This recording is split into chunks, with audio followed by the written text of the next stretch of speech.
Hey guys, it's Jeff Adam here, and welcome to your cultural safari through Ethiopia. And without any further ado, let's get started. Ethiopia, as a destination, is one of the oldest countries in the world. And the Old Testament of the Bible records the Queen of Sheba actually was visited Jerusalem from Ethiopia. So there's Ethiopia on a map. And you can see it's in the Horn of, what they call the Horn of Africa. That's you can see the nature of the landmass pointing out. So that's Ethiopia right in the Horn of Africa. And it was actually, it's never been colonized by the Europeans. So as much as it sits here right at the very edge of Europe, and really the gateway to Asia, is quite a country of great significance. But the fact that it's never been colonized by Europeans means that its culture and history is just rich and just amazing, absolutely amazing. In many ways, Ethiopia is one of the most authentic destinations for the fact that you're not going to see McDonald's, and you're not going to see any modern sort of chains of hotel and so on. It's really very much its own country, and it's got a real feel about it. It's the only country in Africa that hasn't had this European influence. At the same time, its cultural identity is strong and undiluted, and there's quite a variation of tribes. You've got the people from the Afar, the Murzai, the Karo. The Karo people like to paint themselves with colour just to kind of just enhance their look. You've got the Hana people that paint themselves with ochre, and the Nura people, and the Anuk. And there's just an amazing array, something like 80 different dialects and spoken. It's just quite incredible. And then, of course, you've got this incredible countryside, just rich in nature. You've got high mountains and lakes and waterfalls, as well as arid deserts among natural attractions. You've got incredible landscape, amazing beauty, and travellers are quite surprised with a backdrop of canyons and chasms and savanna plains and high plateaus. It's just an amazing array of scenic splendour. Now, the nature also of the destination is it's archaeologically just a jewel. It has an incredible history. Right throughout the countryside, you've got these historical treasures, like the Aksumati tombs. You've got, and of course, 17th century castles, the towns of Aksum and Gondar. You'll see in places like Harara, just incredible cultural enclaves. That you've got these rock churches at Lalibela, which attest the power of early human endeavour. It is truly considered also the cradle of humanity. I mean, it stands in the same relationship to sub-Saharan Africa as Egypt does to northern Africa. And in fact, the historians believe that Ethiopia may well be the beginning of mankind. In fact, the oldest human remains were found here. In fact, after this first find, which was Lucy in 1974, there's since been, in 1994, 20 years later, they've discovered relics that actually date back to 4.4 million years old. And so it's just phenomenal to think that it's got such a depth of human history. It's also a great spot for bird watching, and you'll get an amazing array of exotic birds, endemic species that are found nowhere else in the world, like the turacaro, the bustard, the kori bustard here, and there's the male there all dressed up, bee eaters, just quite an array of colourful birds. The Simeon Mountains, for people who are looking to get outdoors and looking for adventure and to be active and go hiking, these mountains definitely beckon, as do the Bale Mountains. You've got incredible natural depressions like this below 330 feet below sea level. You've got this area of volcanic activity, lava flow, and you'll see in the Danakil Depression, it's quite a harsh, but at the same time, quite a beautiful environment. And then, for those that are keen, you can scale cliff faces and take on these rock-hewn churches. There's churches actually built in the side of cliff faces. And for those who want to get out and raft, the Omo River provides great adventures. So it's quite the collective of activity, and basically we really can't think of a category of travel that wouldn't be enthused. I probably would suggest for people that are looking for the wildlife experience, you can couple this itinerary with perhaps heading to Kenya, so you can get that wholesome African safari experience there, and then, of course, incorporate this wonderful cultural experiences offered with Ethiopia. Now, just a few fun facts. The top 10 fun facts, allegedly, number one, is that the Ark of the Covenant that holds the Ten Commandments is in a church in Ethiopia. And only one person, the guardian, is actually allowed to see the Ark. So whether or not it actually is there remains a bit of a mystery. But that is fact number one. Number two, historical note, coffee originated from Ethiopia. Yes, they say a shepherd discovered it when his goats ate the leaves and became a little restless. Yes, couldn't sleep. And in fact, coffee has become quite a part of the culture. I mean, they basically will lay out a smoking pan and cook up these beans. They'll bring it in so you'll get this lovely aroma. And then the coffee is served in a jabina, which is a clay pot, and poured into sinis, which sinis are small traditional coffee cups. And they'll burn frankincense is burned at the table, and you'll actually be served with this ambasha bread, which is a local bread that is part of the whole ceremony. So yeah, it's quite a... Now the Abika, also number three, won Africa's first Olympic gold medal back in 1960 in Rome. So he ran barefoot when he won that. And of course, he was the first of many Ethiopians that have proven themselves as long-distance runners. Fact number four, 7% of Africa's mountains are located in Ethiopia. So that's and it's probably part of the reason why there's so many different cultures that have managed to find, because these mountains become quite a barrier to travel, and you'll find there's these pockets of culture that are, and it's therefore made it very difficult for being taken over by Europeans. That you'll hear more about the Italians that came down to try and take over Ethiopia. Fact five, Lake Tana is the source of the Nile. It basically supplies the Blue Nile River, which feeds into the White Nile River, which goes into the Great Nile River.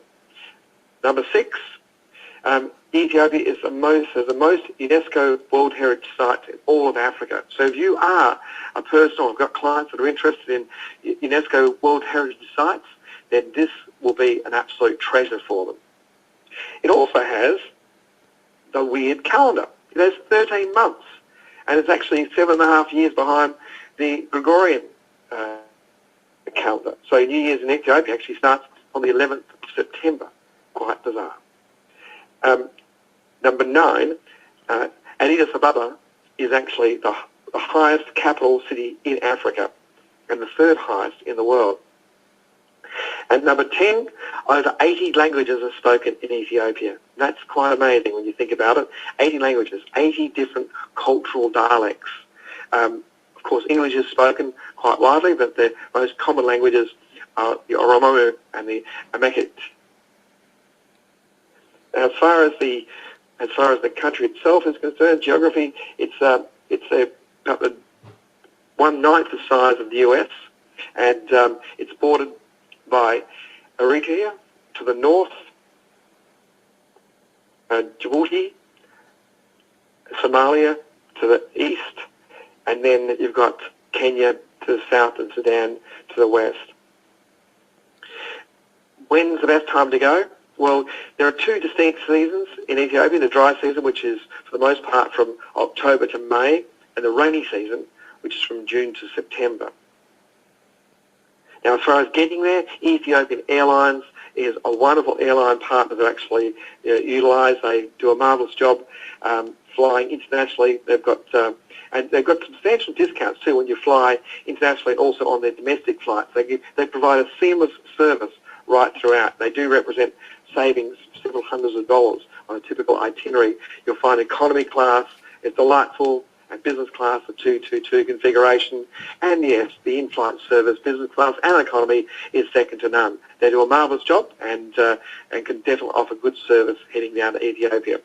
Documentation, citizens of the US can apply for and receive a tourist visa on arrival at the airport at the cost of $50 for a 30-day one-time entry. And you are required to have an up-to-date yellow fever vaccination certificate when you come into Ethiopia. So that is a requirement of transit into the country itself. Now, just a brief history. It's been basically Ethiopia itself has the people have lived there for thousands of years. The first well-known kingdom in Ethiopia arose back in the 1st century, back in about 100 AD, a kingdom called Aksum, and existed in Ethiopia in the northern part, and traded with Rome and Arabia and India. And Aksum was the first Christian city in the 4th century AD. In 1842, the Arabs conquered Egypt and soon controlled all the coast of northern Africa. And the Arabs were Muslims, of course, and soon the whole coast of northern Africa converted to Islam. Ethiopia remained Christian. It managed to kind of stave off, it cut itself off, and was actually therefore cut off from Europe by the Muslims. And in the Middle Ages, Ethiopia flourished, became a church of St. George, was built around 1200 AD, and it was kind of its power, its significance declined in terms of its power and importance. In the late 19th century, it was, and that's where you'll see the rock hewn churches there. It basically, in the 19th century, it was divided up and caught into battle. The Italians invaded, and basically it was defeated by the Ethiopians. They basically couldn't beat. The Ethiopians managed to maintain their ground. They also came back again in 1935, and the British intervened and managed to kind of restore the Emperor Haile Selassie to the throne. So in 1974, communists seized power in Ethiopia, and the emperor was murdered, led by Mengistu, and then the communists introduced a tyrannical regime. They basically kind of terrible famines kind of swept through during this period, and the communist regime was overthrown in 1991, and elections were held, and 1995, it's now a democratic society. So this century, really, the economy of Ethiopia has grown significantly, and they've really managed to kind of regain their feet. Tourism itself has become quite the vehicle to help that growth. They say it grows at a rate of about 10% per year, and it's truly a fascinating place, absolutely fascinating place. The population today of Ethiopia is about 99 million. They say nearly 100 million people. So currency, you use the birr, which is $1 equals 22.82 birr. Now you can exchange money and you can go and use teller machines and use your card to get money out. It's probably best to use US currency and to take along US dollars with you. You want currency after 2006 US dollars, and make sure the ones with the large heads on board, that's what you're after. As far as religion, well, there's a number of faiths. Mostly, the most numerous is Christianity, followed by Islam, and there's also a long-standing but small Jewish community. And the kingdom of Aksum is, in present-day Ethiopia, one of the first Christian countries in the world, having officially adopted Christianity as the state religion in the 4th century. So quite amazing. As far as etiquette's an interesting one. It's extremely rude to eat in front of Ethiopians without inviting them to join you. And unless you plan on sharing your snack with every single person in the vicinity, best to wait until you're alone. So you can see here. And when eating communally, basically it's customary for the eldest person to take the first handful of food and be prepared for the recipient of the custom known as gursa, which entails the host or another guest using their hands to place a tasty morsel of food in the mouth of a respected visitor. And it sounds a bit disconcerting, but it's very rude to refuse. And if you need a waiter's attention, it's culturally appropriate to clap your hands, unless you're in Addis Ababa, which is considered rude. And it's extremely inappropriate anywhere outside of Addis Ababa for women to show their knees or shoulders. Now, cuisine.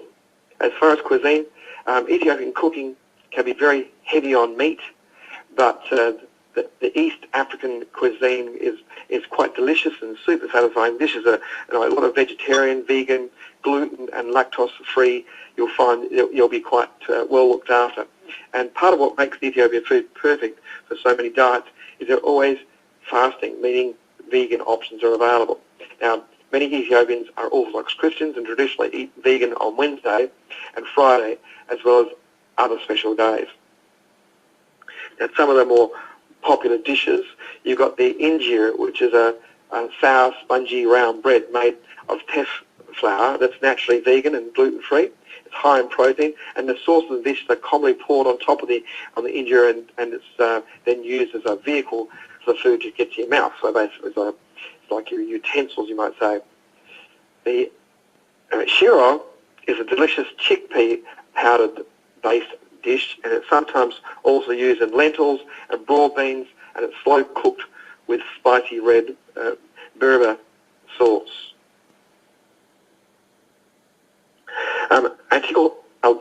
Al-kilfwat is a vegetable combo of cabbage, carrots, and potatoes simmering in a light sauce. Al-zilfa is a green lentil salad that's perfect on its own or served with injera. Gomen is made of collard greens and spices cooked to tasty perfection. And then monsieur is what is a combination of split pea, lentils and simmering spicy Berber sauce. And fasoli is a string bean which is sautéed with carrots and caramelized onions. And kika alicha is a split pea stew often found it's cooked in like a light turmeric sauce, hence that yellow colour. And then, of course, you've got the Etiam beet salad, which is quite popular. It's a tangy combination of marinated beets, spices, and sometimes potatoes and carrots. Now, a big part of the Ethiopian diet is coffee, and there are lots of opportunities, of course, to savour good coffee. Ethiopian coffee is just quite the mainstay. The malashito, of course, is a very good, strong cup of coffee, and you can nearly stand a spoon up in them. And there are also lots of homemade local drinks as well. And you've got araki, which is a strong alcoholic beverage made from millets and maize. You've got teje, which is a mead drink with honey. Tella, which is a locally brewed beer with maize, wheat and barley. And gouda, which is an Ethiopian wine. So there's lots of choices of beverage, and you'll quite enjoy. Key place to visit in Ethiopia. Addis Ababa is the capital city of Ethiopia, and it's the African Union, and it's also it's often called the African capital due to the historical, diplomatic and political significance for the whole of the continent. Located in the foothills of the Etno Mountains, the city itself, of course, is the highest city in Africa, and it's the third highest city in the world, and so bordered by these amazing mountains. It's an amazing hustle and bustle. Let's say there's about 10 million people that live in here. Now, Lalibela is located on the northern Ethiopia, about 500 miles north of Addis Ababa, and the town Lalibela is originally known as Roa. It was renamed in the 12th century by King Lalibela, who commissioned these 11 extraordinary rock-hewn, I'm just going to say a map showing where they all are, but basically it's incredible what they've done is actually dug into the rock and built these churches out of the rock.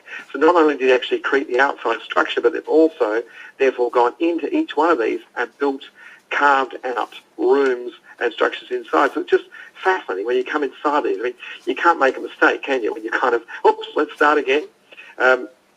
The churches are in excellent condition. Some of the churches are almost completely hidden in these deep trenches, while others stand in open, quarried caves. And it's got a complex system of tunnels, a labyrinth of tunnels and narrow passageways that connects them all. And it's very much a UNESCO World Heritage Site. Many consider Lalibela to be the eighth wonder of the world. And you can see there's trenches and tunnels, quite fascinating. And you can actually spend a night vigil here during one of the big religious festivals, and when white-robed pilgrims in their hundreds crowd the courtyards of the churches to be observed, observer of Christianity in its truest form. This is the place to be, particularly during the colourful Ethiopian Christian holidays, Jena Ethiopian Christmas on January the 7th, and Timkat, or Epiphany on January the 19th. Without doubt, visit to Lalibela is to be immerse yourself in Christianity and its most authentic and powerful form. Lalibela is World Heritage Site and a true world wonder to visit. And it kind of, it's just fascinating. I mean, look at the structure; it's just amazing. Axum is the next, the most famous, and it also has with its mystery of stone monuments they call obelisks, and you can see one standing there. These huge, tall obelisks, which they basically arranged. Also, they say it's here that you've got the biblical Ark of the Covenant and the sort of home of the legendary Queen of Sheba. I should just say the actual Axiom Empire was once an important trading nation to northeast Africa from approximately 100 AD to 940 AD, a kingdom that dominated the virtual crossroads between Africa and Asia. So it had quite great significance, and the four main powers back then were Persia, Rome, and China. So at its height, the empire of Axum was extended across most of the present-day regions, and just phenomenal. The capital city and the empire of Axum is now in northern Ethiopia.